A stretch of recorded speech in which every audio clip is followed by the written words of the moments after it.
cidade toda ligada. Em 87.5 FM. Internet lenta? Isso ficou no passado. Com a Maxinet Fibra você tem velocidade de verdade, ultra rápida, estável, do jeitinho que você precisa. Trabalho, estudos, diversão, não importa. A Maxinet acompanha o seu ritmo sem travar. E tem mais, planos com Wi-Fi Turbo para deixar sua casa inteira conectada. Chame agora no WhatsApp 11 98535 0522 e siga a gente no Facebook e Instagram. Maxinet Fibra. Mais velocidade, mais conexão, mais você. Estamos em abril e este mês a nossa rádio traz novidades e lançamentos. 87,5. Tá vindo, é melhor nem pôr a roupa. A nossa alegria é ter você em nossa sintonia. Hoje quem tá bem sou eu, você vai me superar. Escuta quem já te esqueceu. Em casa, no carro, no trabalho, onde você estiver, nossa rádio estará sempre com você. Cidade das Rosas FM 87,5. Foi você quem inventou ser a novidade do verão. Então, é só aumentar o volume e curtir. Rádio Cidade das Rosas FM. O amor de Cotia.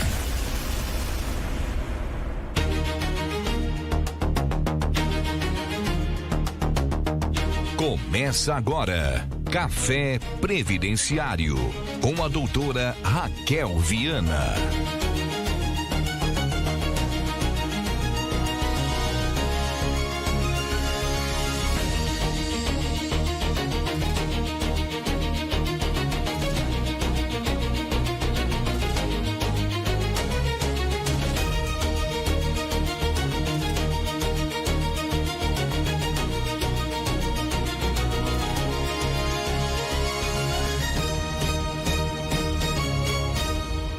Olá, bom dia! Está começando mais um Café Previdenciário INSS sob análise. Meu programa aqui com a doutora Raquel Viana e hoje tem um convidado especial, Dr. Leandro Félix, especialista no assunto que vamos abordar. E eu gostaria muito de agradecer a sua presença, você que está aí na rádio, Rádiosnet, 87.5, está nos ouvindo, está no YouTube, né? Obrigado, ali na Rádio Cidade das Rosas. Façam suas perguntas, seus comentários, que tanto eu como o Dr. Leandro teremos o maior prazer em responder, tá? O assunto é de grande importância, né?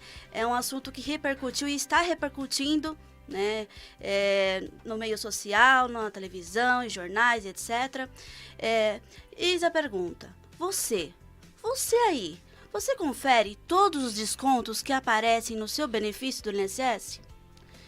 Ou apenas descontam sem a sua verificação, sem o seu consentimento, né? Então, hoje, nós vamos falar um pouquinho sobre descontos ilegais no INSS. Mas quem responde pelos descontos indevidos nos benefícios? De quem é a responsabilidade? É do INSS? É das associações? Né? É de outra entidade? Mas quem se responsabiliza? Porque quem é que acaba tendo toda essa carga, sendo prejudicado, é o próprio segurado, mas quem se responsabiliza? Bom dia, Carlos, tudo bem com você? Hoje a Delícia deu um bom dia. Bom dia. Agora sim. Então, aqui no programa de hoje, a gente não vai ficar apenas na indignação ou na revolta, porque realmente é um assunto revoltante. Ainda mais vindo dos segurados, né? Esses descontos indevidos, esses descontos ilegais. Mas além da indignação, nós vamos analisar o problema com técnica. Né, como nós advogados aqui, eu e o Dr. Leandro, nós vamos analisar, dar pareceres técnicos, né, porque a pergunta que realmente importa é essa: quem responde pelos descontos indevidos nos benefícios previdenciários? Então, antes de a gente discutir essa responsabilidade, nós primeiro, né, precisamos compreender a dimensão do que realmente aconteceu e do que está acontecendo sobre os descontos indevidos nos benefícios. E hoje já não se trata de um caso isolado, então não é algo pontual. Um benefício aqui tendo um desconto indevido, um benefício ali tendo um desconto indevido, mas é algo que está acontecendo de forma geral, é uma escala nacional. Então quem gerou a investigação teve ali, ó, a investigação parlamentar, teve ali auditorias, medidas administrativas de ressarcimento, inclusive mudança legislativa. Né? Tivemos até uma CPMI, que eu vou explicar um pouco mais sobre isso. Então, não é algo, um caso isolado regional. Não, é caso nacional, um caso que está abrangendo até mesmo a questão do STF, Supremo Tribunal Federal. Mas vamos iniciar aqui explicando sobre a CPMI. Foi aberta uma comissão parlamentar mista de inquérito, que é o CPMI, que ela é formada por deputados e senadores para investigar fatos que são relevantes de interesse nacional. Então, aqui, nesse caso, foi instaurada para investigar os descontos indevidos, porque aí funcionou como cerca de 7 meses, mais ou menos, essa CPMI. Então, houve a leitura de relatórios, né? Teve a leitura de um relatório final com milhares de páginas, né? Teve o pedido de indiciamento de centenas de pessoas, né? Mas, ao final, esse relatório não foi aprovado e a comissão foi encerrada. Mas, note, foi encerrada sem se aprofundar. E a gente vai ver mais sobre isso. Ela foi encerrada sem relatório final, validada pelo colegiado. Tá? Então, assim, isso é importante para vocês, ouvintes, ou vocês que estão aí nos assistindo, é importante isso vocês entenderem, que a investigação política, ela existiu, revelou gravidade, gerou enorme repercussão, mas, e o final de tudo isso? Deu pizza? A famosa frase, deu pizza? Não. Então, a questão é que no final de tudo isso, terminou sem um desfecho conclusivo, formal da comissão.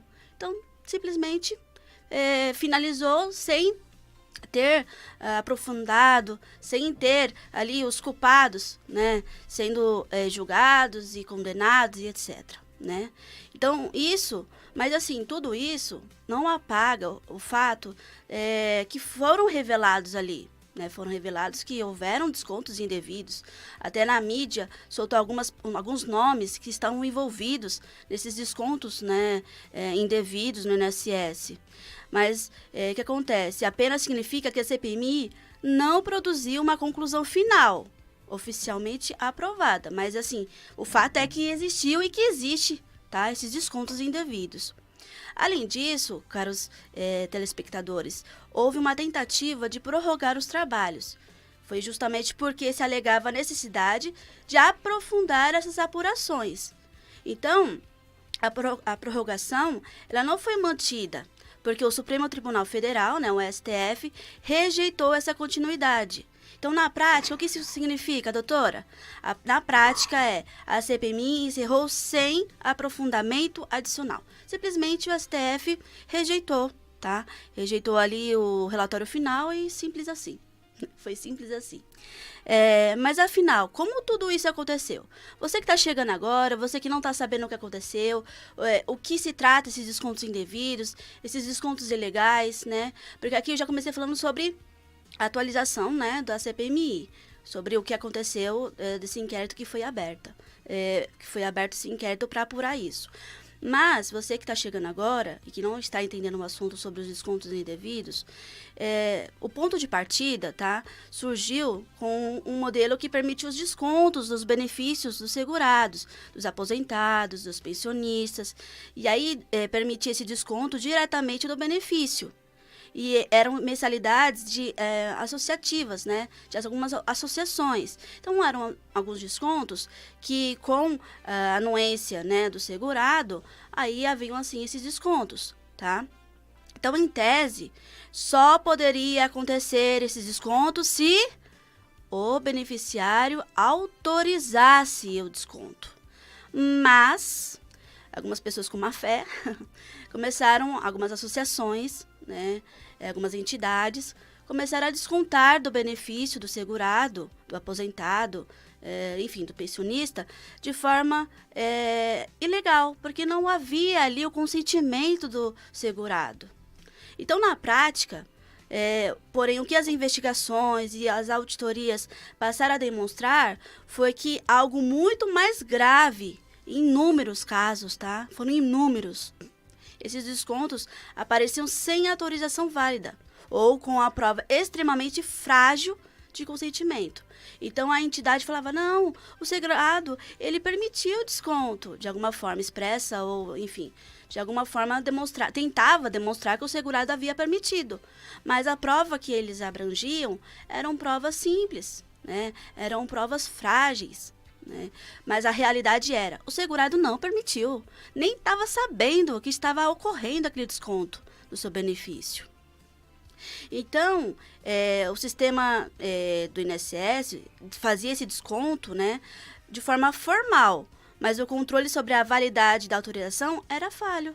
Então, eles faziam esse desconto de forma aparentemente correta, aparentemente, né?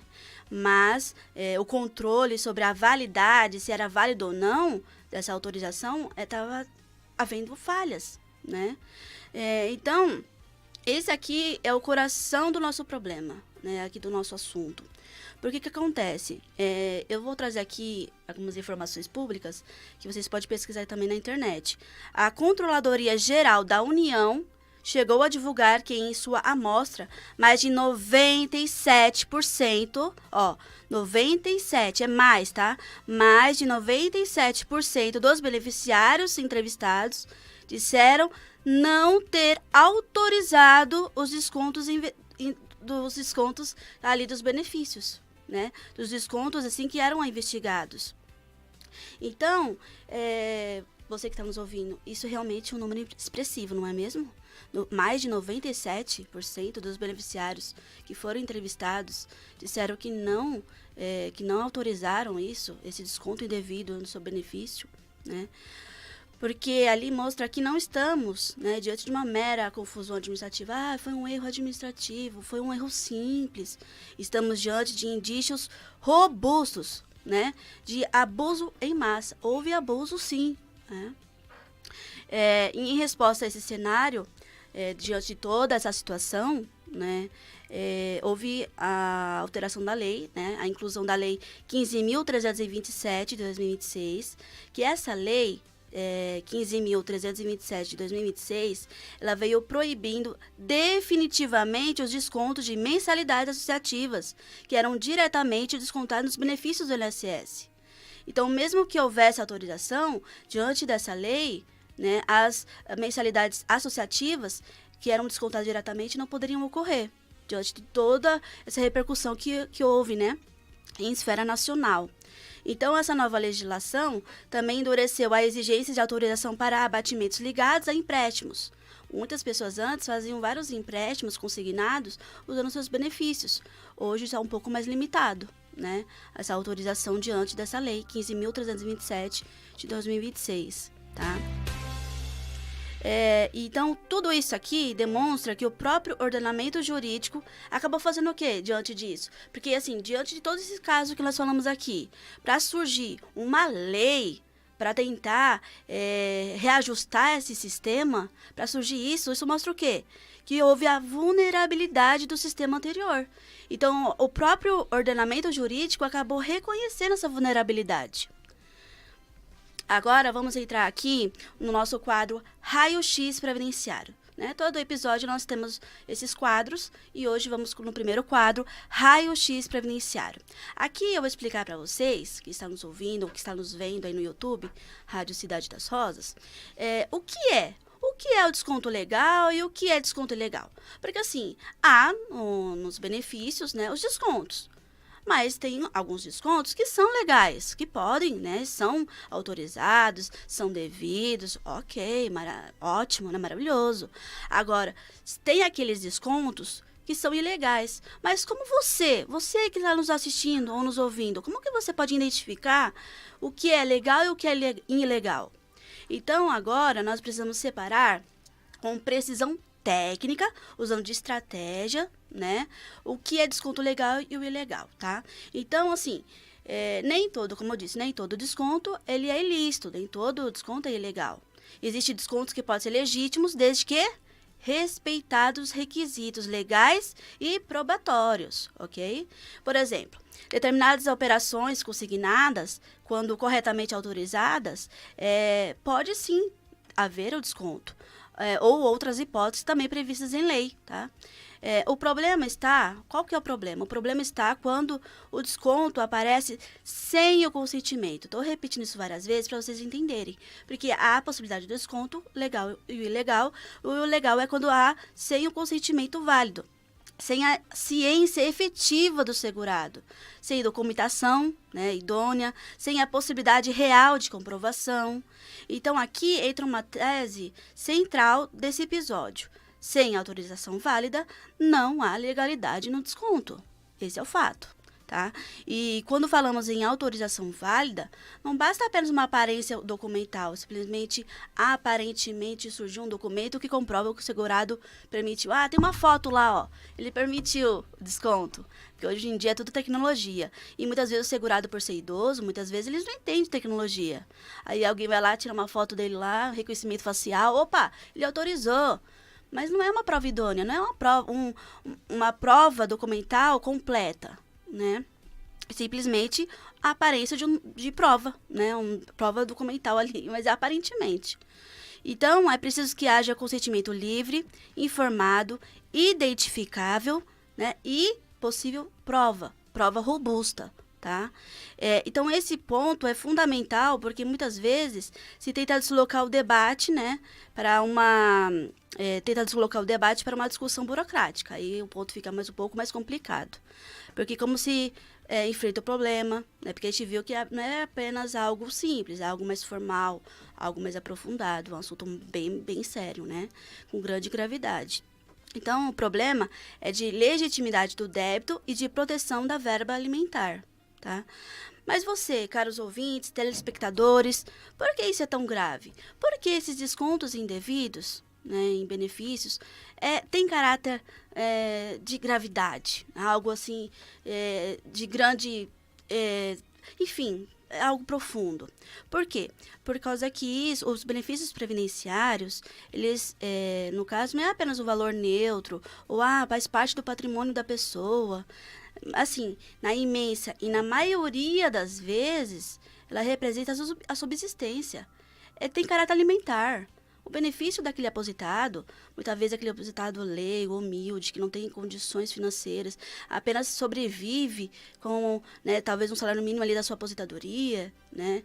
Então, ele paga comida, remédio, aluguel, conta de luz, né? Mantém sua vida digna. Ele sobrevive com aquele benefício. Aí vem uma entidade, vem uma associação, enfim, vem o INSS e, ops, tem o desconto. Aí é descontado várias coisas do benefício e aí o segurado tem um valor reduzido, que prejudica isso na dignidade dele. Remédios que que poderiam ser comprados com aquele valor, não vão ser mais comprados de forma total. Ele vai ter que diminuir, porque houve a redução no benefício dele, né? Então, por isso que quando há desconto indevido e benefício previdenciário, não estamos diante de uma simples divergência contábil, simplesmente questão numeral. Não, é algo que envolve direitos constitucionais, é algo que envolve a dignidade da pessoa humana, é algo que envolve, enfim, tem várias questões envolvidas ali, né, que a própria Constituição preserva e assegura isso para as pessoas, né? E ainda mais se tratando da vulnerabilidade de um idoso, né? Então, estamos diante do potencial de subtração irregular porque tem caráter alimentar, é de sobrevivência aquele benefício. Então, isso aprofunda a gravidade jurídica do caso. Então, aqui nós vamos ter um espaço, né? Vamos ter ainda mais ao aprofundar aqui e ao decorrer do nosso programa, algumas discussões sobre responsabilidade das associações que promoveram essas cobranças indevidas, né? Nós vamos analisar a fundo a gravidade disso com parecer jurídico, né? Igual eu já estou fazendo a introdução aqui sobre isso, porque a responsabilidade administrativa por falha de controle e em determinados cenários até incidência de normas protetivas do consumidor, tá? Tudo isso pode levar a uma ação judicial, tá? Então, a discussão aqui deixa de ser apenas quem cobrou e passa a ser também quem permitiu. Né? Então, passa a ser averiguado quem permitiu o desconto sem garantir a rigidez, né, da autorização. Então, para nos atualizar, tá?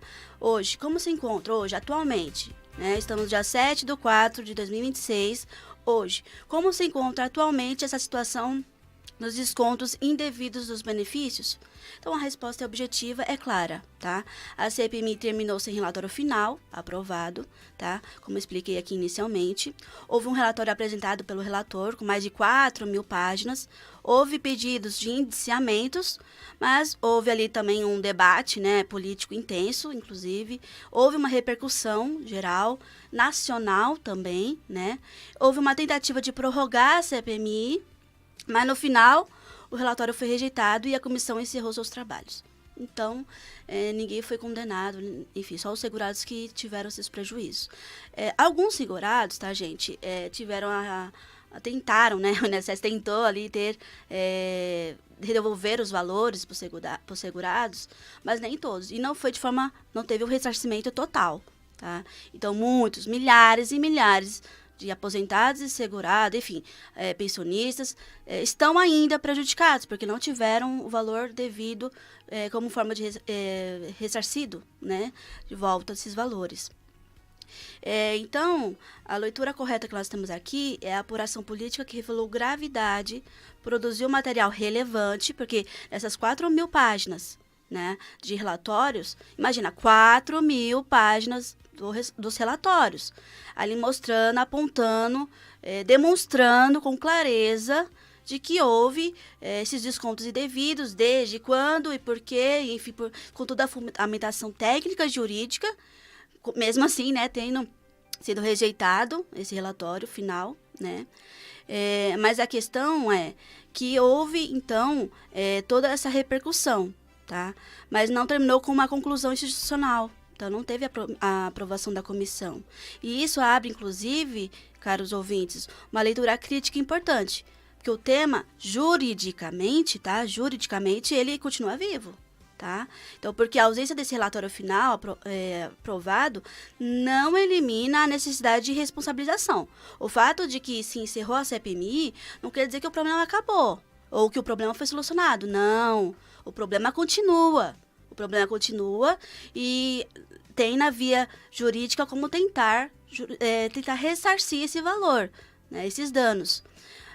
Então, assim, infelizmente, o fato de ter tido o fim, né, dessa análise, dessa CPMI, dessa comissão, não tira aquela questão de que houve o dano sofrido pelos segurados. Muitos segurados deixaram de comprar seu remédio, de comprar sua comida, pagar seu aluguel, ou pagar sua água, sua luz, por redução dos valores dos benefícios. Houve dano, sim, tá? Emocional também, porque imagina, o idoso vulnerável, sabendo que não vai ter dinheiro para comprar uma comida, ou não sabendo que não vai ter dinheiro para pagar seu aluguel, imagina o desespero desse idoso. Então, houve sim, danos emocionais, dano moral também, né? Por isso que o nosso querido convidado de hoje, Dr. Leandro, como especialista também no direito consumidor, ele trará também algumas questões, né? Então, vamos lá focar no nosso convidado. Então, para aprofundar essa análise, né, sobre a ótima... ele falou, ufa, é porque eu falo demais, né, Carlos? Não, é que eu gosto de explicar, usar os detalhes, compartilhar conhecimento e gosto também de mostrar um pouco a minha indignação, porque a gente não é de ferro também, né? Ainda mais diante dessa situação. Nossa, eu como previdenciarista, como defensora dos segurados, eu fico aflita vendo tantos casos assim, enfim. Mas temos que ser técnicos e estratégicos, usar de forma jurídica, né? Temos que ser institucionais aqui. Então, vamos lá. No caso, vamos focar aqui com o Dr. Leandro, tá? Então, para aprofundar essa análise sobre a ótica da responsabilidade jurídica, eu recebo hoje como convidado o Dr. Leandro Félix, tá? Ele é advogado, especialista em direito civil, processo civil, direito do consumidor e direito público, tá? Doutor, seja muito bem-vindo aqui ao nosso programa. Obrigado por receber o nosso convite e aceitar. Muito bom dia, doutora Raquel, ouvintes, né? É um prazer imenso estar aqui no seu programa, né? E ter sido lembrado, né? Ter sido convidado para estar aqui hoje e falar contigo sobre um tema tão importante, né? Um momento tão importante quanto esse, né? A questão da CPMI do INSS, né? E, sobretudo, debatermos aquela questão de prejuízo que esses atos ilícitos trouxeram para cada segurado, para cada segurada, né? E como foi muito bem destacado pela senhora, a questão da vulnerabilidade, da fragilidade de quem recebe esse benefício previdenciário, né?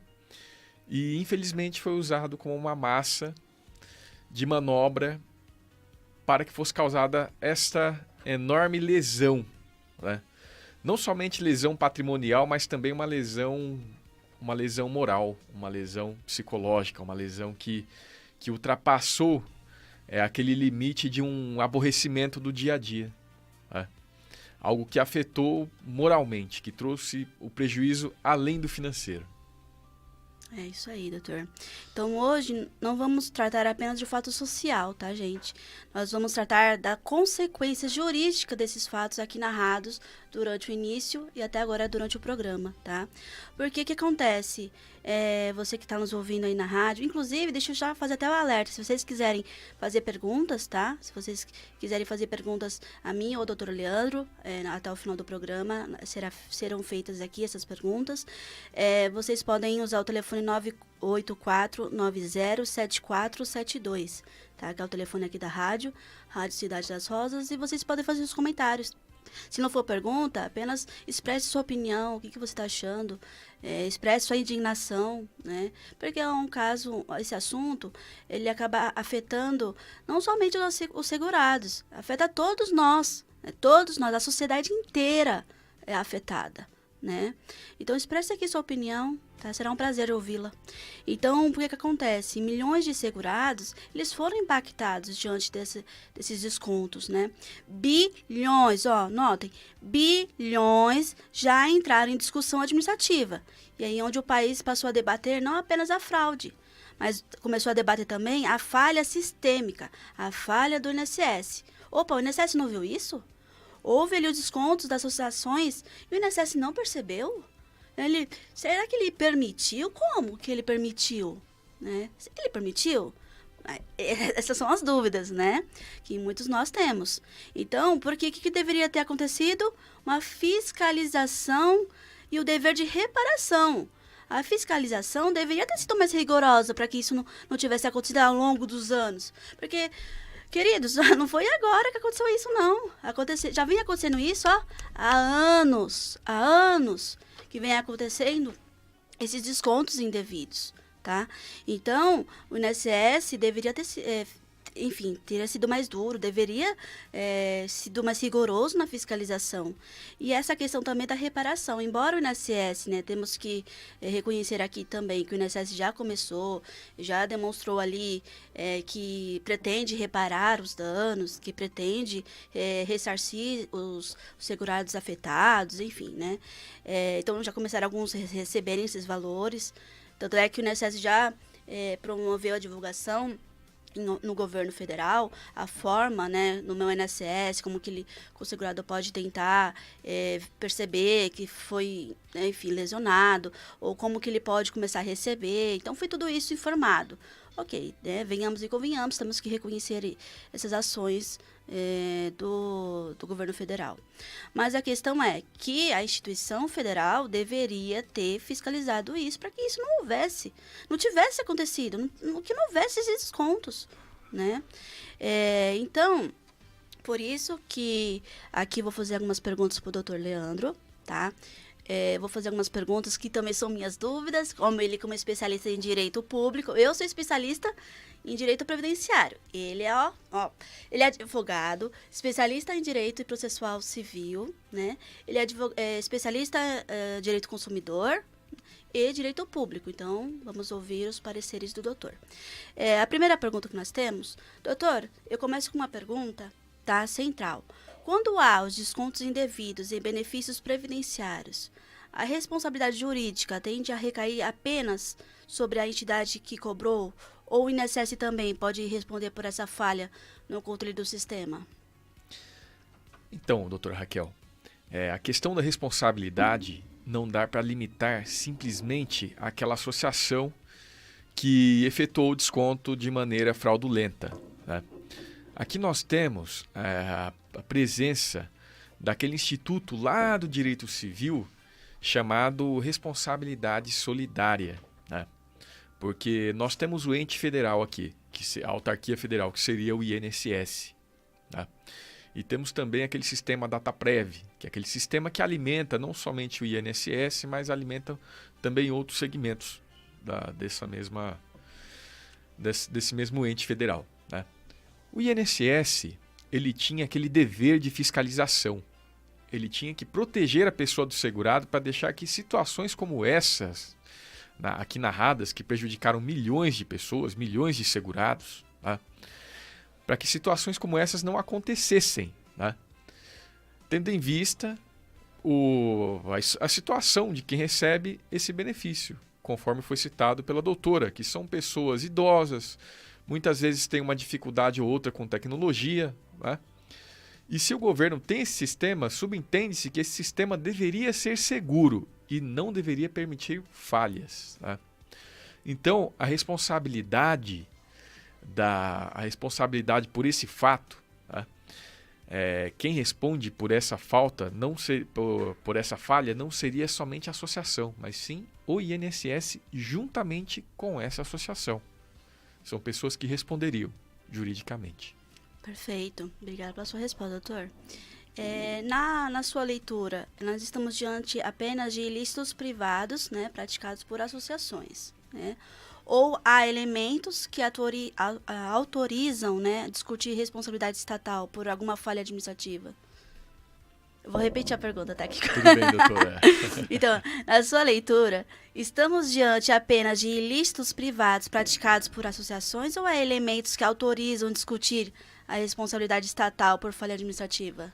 Doutora, nós estamos numa situação em que não é possível colocar somente a culpa em cima dessas associações, né? Como eu te disse, o INSS ele responde junto. Deveria ser um sistema seguro, deveria ser um sistema que não se admite falhas, né? E diante desse cenário, né, tivemos um sistema que se mostrou totalmente vulnerável, totalmente falho, o que permitiu para que fraudes fossem cometidas por essas associações, né? Que permitiu para que diversos aposentados, pensionistas foram lesados, né? Fossem lesados diante dessa falha, tendo em vista essa situação em que pessoas mal intencionadas acabaram obtendo um proveito econômico significativo, né? E em razão desta falha, houve um prejuízo de 6 bilhões, tá? Estimado pela Polícia Federal durante as investigações que foram realizadas. E não foi um período curto que teve essa falha, foi um período compreendido entre 2019 e 2025. Nós estamos falando de em torno de 6 anos de falha, 6 anos de descontos indevidos, tá? Então, nós não estamos diante apenas de ilícitos praticados por entes privados, por associações, no caso, né? Nós temos elementos também que autorizam a discussão da responsabilidade também do INSS. Perfeito. E do ponto de vista probatório, quem deve suportar esse ônus principal? Então, doutora, na questão do ônus de prova, né, temos a aplicabilidade do Código de Defesa do Consumidor. Não adianta colocarmos essa responsabilidade da produção da prova nas costas do consumidor, que seria esse pensionista, esse aposentado, essa pessoa que recebe esse benefício. Com essa aplicabilidade, temos a inversão desse ônus, né? Seria então responsabilidade dessa associação provar que houve a autorização deste vou chamar consumidor no caso, né? Desse consumidor para a contratação deste produto que seria, por exemplo, um empréstimo consignado, né? Por isso, não se trata de uma coisa simples de se provar.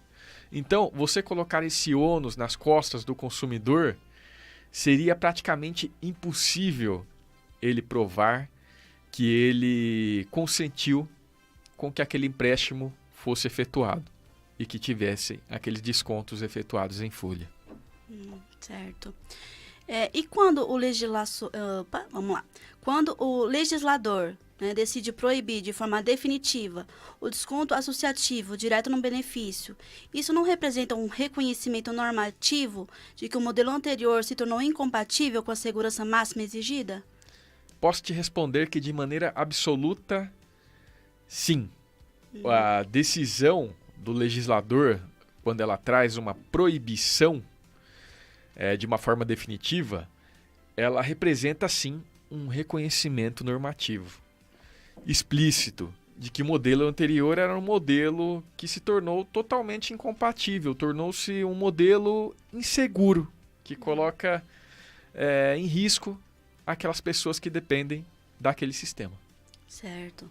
E no caso aqui, já estou finalizando com as perguntas, doutora, que eu quero bem, aproveitar doutora. a sua presença aqui no Opa! programa. Então, a outra pergunta que eu quero fazer... e você também pode fazer, você que está aí em casa, ou no trabalho, ou está no trânsito, indo trabalhar, enfim, ou você que trabalha à noite, está voltando, né? Você também pode fazer sua pergunta. Aproveita o doutor Leandro aqui, que é especialista em direito do consumidor e direito público. Então, a outra pergunta que eu quero fazer, doutor, em benefícios de natureza alimentar, né? O dano é apenas patrimonial ou pode haver, conforme o caso concreto, repercussão mais ampla do ponto de vista jurídico? Então, doutora, neste caso, nós estamos falando de um benefício de natureza alimentar, né? Creio que muitos dos segurados, eles recebem um benefício muito próximo de um salário mínimo. E esse benefício está ali para custear questões de alimentação, questões de remédio, questões de gastos comuns, como uma conta de energia, uma conta de água, uma conta de telefone, internet, que hoje faz parte do cotidiano de muitas das pessoas, né? Então, você acaba restringindo não somente a questão patrimonial, mas também a questão moral. Você imagina uma pessoa que tem uma vulnerabilidade, uma pessoa que muitas vezes é frágil, ela deixar de confiar naquele tipo de sistema que ela utiliza, né? Ela deixar de confiar muitas vezes no próprio INSS, né? Ela deixar de confiar e não se sentir segura de receber o benefício dela. O risco, ela imaginar ela ter aquele sentimento de qualquer momento possa ser vítima de fraude novamente. Então, você acaba incluindo a entrada em um instituto do dano moral, aquela questão mais ampla, né? Aquela questão de que ela foi lesada moralmente, aquela questão de que não é um mero dissabor de uma vida cotidiana, é algo muito além. E muitas vezes aquela pessoa tem que sair daquela situação em que ela se encontra, né? Muitas vezes ela tem que procurar, por exemplo, a ajuda de um outro profissional, como um psicólogo, um psiquiatra, porque isso acaba desencadeando não somente efeitos produzidos aqui na nossa área do direito, mas sim efeitos que dependem de outros profissionais. E tudo isso muitas vezes gera gasto, né?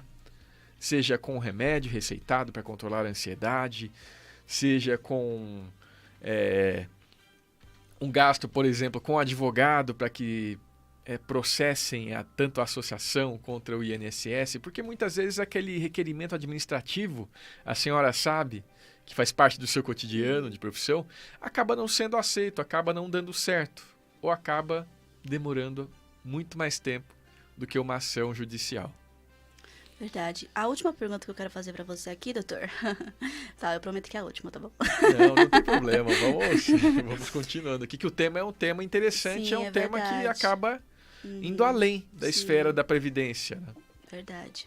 Então a pergunta é, pensando no caminho prático, você entende que a solução administrativa tem sido suficiente ou, em muitos casos, a judicialização ainda será, no caso, será inevitável ainda? Olha, doutora Raquel, a situação de trabalhar somente com a questão do administrativo, ao meu ver, é uma maneira que se tornou limitada. conforme a senhora disse lá no comecinho do programa, diversas pessoas que entraram e contestaram esse desconto de uma maneira administrativa não obtiveram êxito e não receberam valores na totalidade, né? E ainda assim eu vejo a esfera administrativa como uma esfera limitada para esse debate, tendo em vista que não se trata somente de um prejuízo de ordem financeira, ele acaba sendo um prejuízo de ordem moral. E acaba esbarrando também em um princípio da Constituição Federal, que seria o princípio da dignidade da pessoa humana. Então, esse aposentado, quando ele teve esse desconto indevido, ele teve também a violação deste princípio, né? E a esfera administrativa, ela não vai ter um campo amplo de debate para apreciação, tanto de um dano moral quanto para a violação de um princípio constitucional, né? Então, a judicialização deste problema é uma maneira inevitável. Eu creio que tem que ser judicializado, que quem cometeu esses atos, eles não têm que ser só penalizados de uma maneira da devolução desses valores.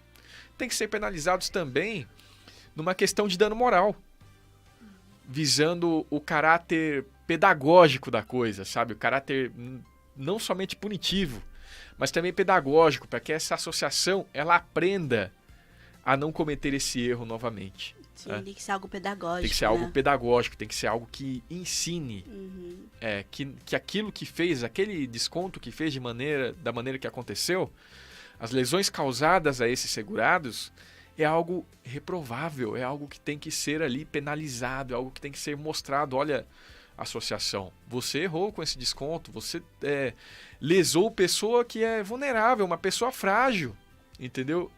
Trouxe prejuízo a ponto da pessoa deixar até mesmo de comprar um remédio que às vezes precisa para algum determinado tratamento de saúde. Então, é necessário sim a judicialização, é necessário sim a cobrança desse dano moral, além da cobrança do dano material. Certo. Aqui eu finalizei com as perguntas, né? No caso, Carlos, tem algumas perguntas aí dos ouvintes, telespectadores? Tá, por enquanto não tem. Doutora, no caso, você tem algum comentário, algum parecer jurídico aqui para os nossos ouvintes, assim, para encerrar aqui as suas perguntas? Porque se vocês aí que estão nos ouvindo forem, no decorrer do programa, fazerem mais algumas perguntas, aí a gente coloca o doutor aqui para responder. Mas, assim, na minha parte, essas foram as perguntas que eu tinha. Mas eu gostaria muito de ouvir o seu parecer, né? Como especialista, qual é o seu comentário, qual é o seu parecer jurídico, doutor? Eu creio que, por ser uma situação que envolveu lesão a, não digo milhares, mas digo milhões de pessoas, né? Seja um aposentado, seja uma pessoa que recebe uma pensão, seja uma pessoa que recebe algum outro tipo de auxílio, né? E que se ela se sentiu lesada, que ela procure os meios de recebimento, de ressarcimento desse prejuízo sofrido. Seja através de um advogado, seja através da procura a um juizado especial também, dependendo da situação. Se for um tipo de pessoa que não tiver condição de arcar com o pagamento de honorários de advogado, ou talvez procure também a Defensoria Pública, né? Para que tenha essa... Desculpa atrapalhar, doutora, mas aqui na nossa subseção não temos a Defensoria Pública. Então, como que esse ouvinte, embora eu saiba, mas eu quero que o doutor também se expresse, como que o ouvinte pode estar procurando os seus direitos? Porque aqui não tem Defensoria Pública. Temos um convênio Isso. Celebrado entre a subseção da OAB Cotia, né, e a Defensoria Pública do Estado. E esse convênio ele permite o atendimento a essa pessoa que não tem condições de arcar com os custos de pagamento de honorários de advogado, né? A OAB está lá, né, e ela faz esse atendimento, ela presta esse serviço a essa população carente. E fornece o serviço de profissional de advogado para aqueles casos em que são necessários, não somente nessa questão dos descontos indevidos do INSS, mas também outros tipos de questões, como ação de alimentos, ação de divórcio e outras ações referentes ao direito civil. E também ao criminal, também atua. Isso mesmo, doutor. Muito obrigado pelas suas expressões, pelas suas palavras, né, pelos seus pareceres jurídicos. Você, de forma técnica, de forma clara, transparente, conseguiu explicar aqui, mostrar para os nossos ouvintes o que eles podem fazer para procurar seus direitos, como que eles podem fazer. De forma perfeita, você explanou muito bem aqui. Obrigada, tá bom? Eu que agradeço o convite, doutora Raquel, e me coloco à disposição, caso seja necessário, em comparecer mais vezes. Certo. Doutor, qual que para mais informações, dúvidas, caso alguém queira contatar o doutor, quais são os seus meios de contato?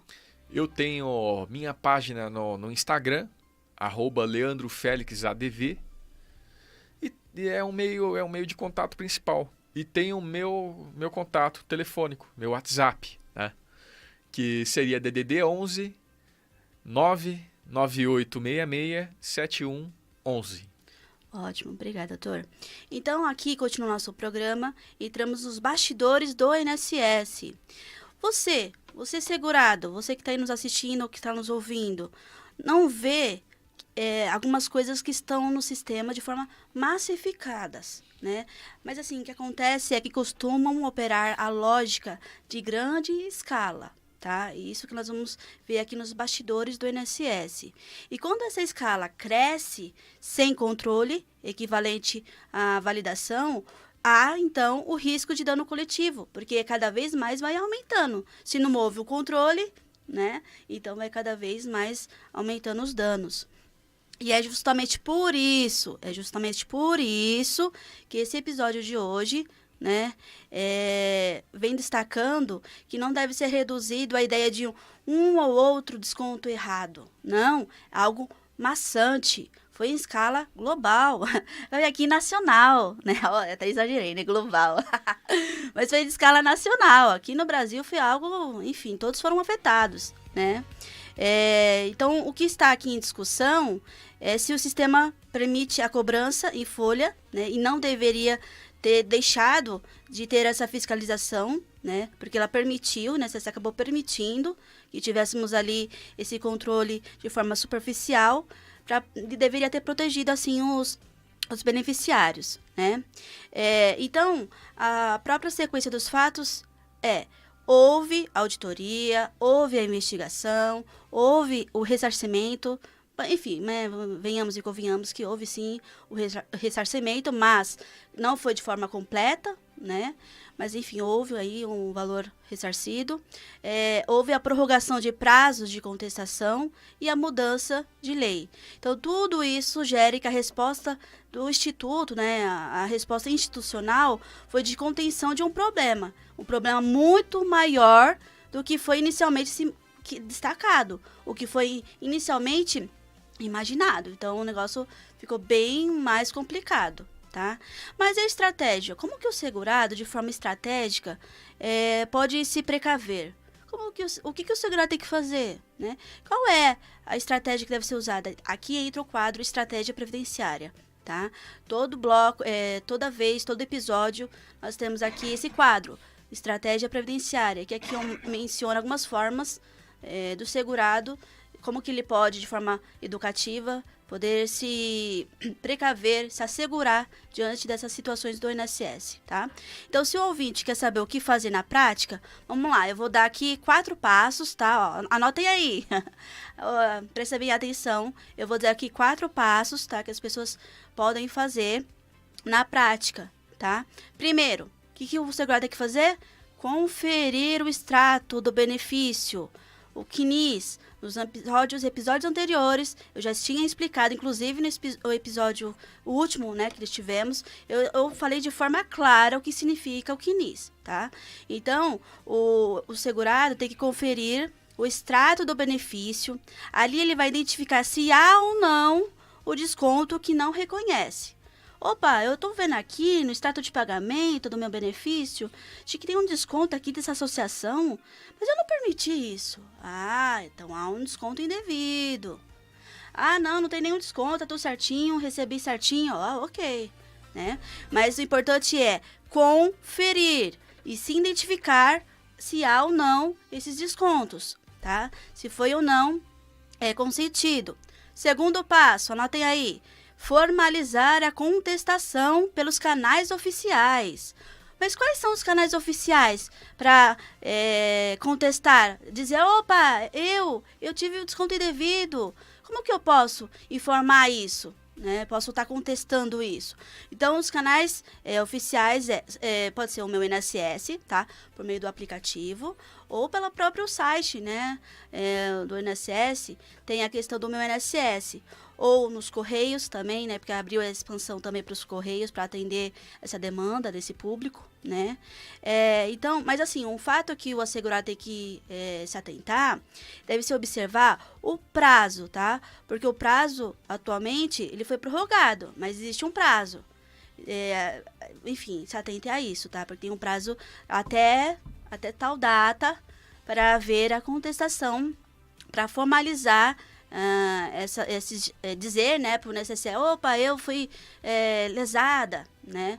Então, existe um prazo para isso. Agora, terceiro passo, guardar tudo.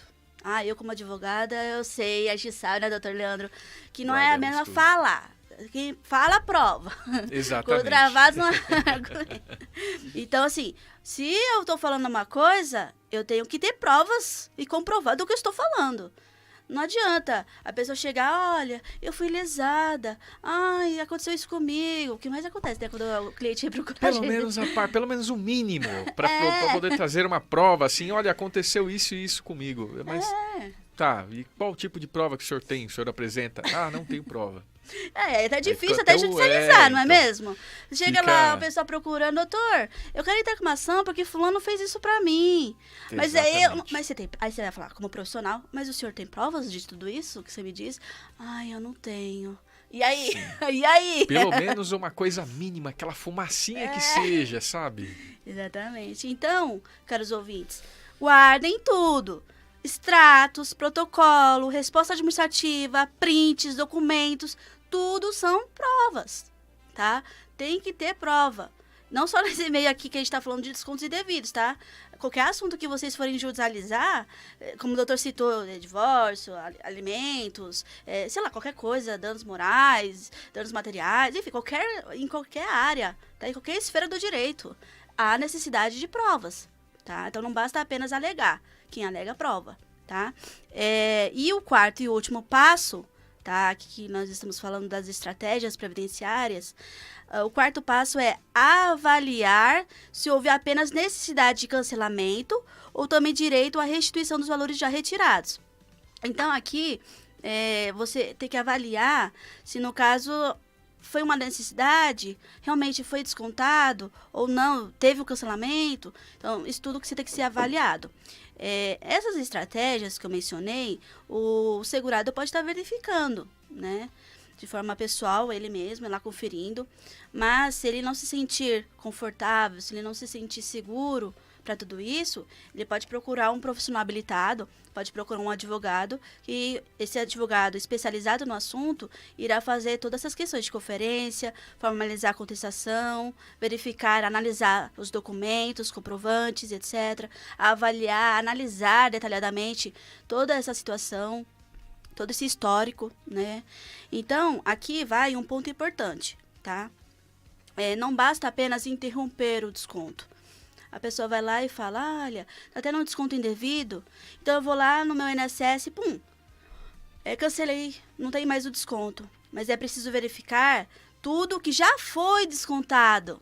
Porque, assim, vamos supor que o INSS, ali no seu benefício, né, ali no extrato, tenha descontado alguns outros meses ou até alguns anos, e você sem perceber, ali, tá recebendo seu dinheirinho ali, mas com descontos, né, indevidos. Aí você percebeu, diante de toda essa repercussão, né, que saiu na mídia e tudo mais, percebeu que tá tendo esses descontos. Opa, vou lá, clico lá no meu INSS e cancelo esses descontos. Pronto, solucionei meu problema. Não, você não solucionou seu problema. Porque é preciso verificar se nesses longos anos ou meses, né, que foram tidos esses descontos, esses valores, para você ter o ressarcimento. Porque não foi só um mês ou 2 meses. Talvez foi ao longo de alguns anos. e que você tem que receber por todos esses valores descontados nesses longos anos. Né? Então, apenas não é simplesmente ir lá e falar que estou cancelando, né, os descontos indevidos, tá? Porque é a base para a devolução, tá? Eu tenho uma pergunta aqui do Pedro. Eu vou fazer aqui uma pergunta que ele me fez. E aí, se tiver aí, você me fala, tá? Tá bom, Carlos? Vocês fizerem aí algum comentário? Entre aqui na rádio Cidade das Rosas. Teremos o maior prazer de receber vocês. Você que está chegando agora. Estamos falando sobre devoluções, sobre ressarcimentos, estamos falando sobre descontos indevidos do INSS. Eu mencionei aqui algumas estratégias, né, que os segurados ou seus familiares podem estar precavendo, né, pode estar se assegurando para que não haja mais esse golpe, que você não sofra mais fraudes no seu benefício, aquele valor que talvez um salário mínimo, que é o que você sobrevive para comprar um remédio, para você pagar um aluguel, pagar uma conta de água, luz, enfim, é questão de sobrevivência, né? Como foi muito bem apontado aqui, a questão da dignidade, né, da pessoa humana, né? Até a própria Constituição, ela protege isso, né? Então, você está chegando agora, estamos tratando de um assunto muito importante, né? Falamos de dados, informações, colocamos aqui na mesa que não apenas aquela coisa de revolta, né? Eu estou indignado. Não, falamos de forma técnica, falamos de forma clara, jurídica, né? Sobre esses aspectos. A pergunta que o Pedro fez aqui, doutora Raquel, apareceu um desconto no meu benefício e eu nunca autorizei, o que eu faço? Você já passou por isso? A gente falou muito sobre isso, mas assim, na prática, você já teve no seu benefício algum desconto indevido? Você já verificou isso? Você que está aí me assistindo, me assistindo, você já verificou no seu benefício, no extrato de pagamento, se houve algum desconto indevido sem a sua autorização? Então, o que você... porque no caso dele, pelo que ele me mandou aqui, que apareceu um desconto no benefício dele, sendo que ele falou que nunca autorizou.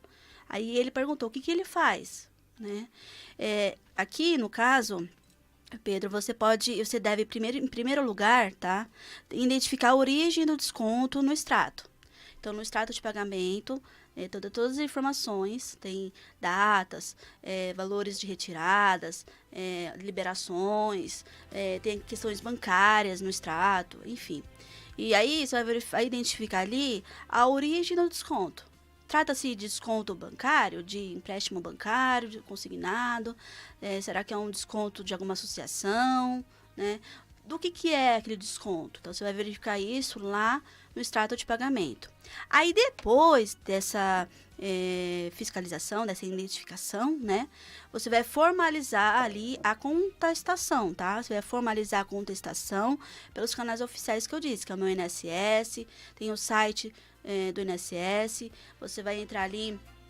você mesmo pode baixar esse aplicativo, tá? Ou se você não conseguir, um familiar, ou até mesmo um profissional habilitado para te ajudar, tá? Para fazer toda essa análise, toda essa identificação, um advogado, etc. Então, você vai formalizar a contestação e nos canais oficiais, vai guardar a prova de tudo, foi o que a gente falou aqui, né, doutor? Vai guardar a prova de tudo, prints, extratos e tudo mais. Tem alguma pergunta? Carlos? Não. Então, e a partir daí que você vai avaliar se o caso exige apenas a solução administrativa ou se também é caso de medida judicial, tá? Para essa devolução de valores. É aí que vai avaliar, né? Simplesmente não é, como eu disse aqui, né? Não é simplesmente o cancelamento, tá? Você tem que ter uma análise, uma avaliação para ver se há valores que foram descontados que devem ser ressarcidos, tá? Então, o mais importante é não ignorar. Tá? Então, aqui, como um profissional habilitado, enfim, como advogada, eu assim, aconselho a todos que estão nos ouvindo a não ignorar isso, passar despercebido. Mesmo com todo aqui, nosso programa, nós tivemos a fartura de orientações jurídicas, né? Então, assim, absorva tudo isso, né? Tente pegar todas essas informações e utilizá-las para o seu próprio benefício. Né? Tivemos aqui uma fartura de alimentações que estão expostas aqui na mesa, aqui, né? Para vocês sem honorários, sem valores, sem nada. apenas para divulgar, para ajudar aqueles que estão nos ouvindo, né? Então, você vai ter que analisar, verificar a solução administrativa, também se há caso de medida judicial, para devolução desses valores, tá? E, como eu disse, não deve ser ignorado, tá? Não ignore isso. Então, vamos lá, estamos encerrando, tá? Aqui, deixa eu tomar meu cafezinho também, né, doutor? Café previdenciário. Literalmente, um café previdenciário. Isso aí. Então, para encerrar aqui, hoje nós analisamos um tema, tá, que ultrapassa a esfera do erro administrativo, falamos de descontos que atingem benefícios previdenciários, falamos de valores que sustentam famílias, né? Falamos de um sistema que permite cobranças, depois precisou ser corrigido por auditoria, investigação, ressarcimento e mudanças de lei, né? Então, por isso que a conclusão desse episódio é clara. Quando o desconto incide, né, em autorização válida sobre o benefício previdenciário, não estamos diante de uma mera irregularidade burocrática. Estamos diante de uma violação juridicamente relevante, que exige controle, responsabilização e reparação, tá? Tem mais alguma pergunta? Não? Ok. Nenhum comentário? Tá bom. Então é isso. Eu sou a doutora Raquel Viana, advogada, especialista em direito previdenciário. Para dúvidas e manifestações, enfim, algumas informações, vocês podem acessar o meu Instagram, tá? Que é @advogada_Raquel_Viana. Meu telefone para contato é o 11 975 46 11 36. Você também pode assistir, você que não está aqui ao vivo, né, por algum motivo perdeu aqui o episódio de hoje, você pode assistir no YouTube, que está gravado, tá? Rádio Cidade das Rosas. Aí você vai lá e estará, então, esse episódio, o programa Café Previdenciário INSS sobre análise, tá? Tem algum comentário, Carlão? Alguma coisa para finalizar? Não? Tá certo. Então, nós nos vemos, então, na terça-feira que vem, às 9 horas, aqui na transmissão Rádiosnet, tá? 87.5 FM, e no YouTube Rádio Cidade das Rosas. Então, se esse conteúdo fez sentido para você, se foi útil para você, compartilhe essa informação. Compartilhe com algum amigo, familiar, né? Porque essa informação é de grande utilidade pública, inclusive, né? Obrigada, doutor Leandro, mais uma vez, agradeço. E quer dar aqui, finalizar com os nossos ouvintes? Doutora Raquel, mais uma vez agradeço pela participação, né? E o café foi previdenciário, mas o aroma aqui trazido foi de conhecimento. Exatamente. Né? Muito obrigado. Então é isso. Até mais. Obrigada pela sua presença.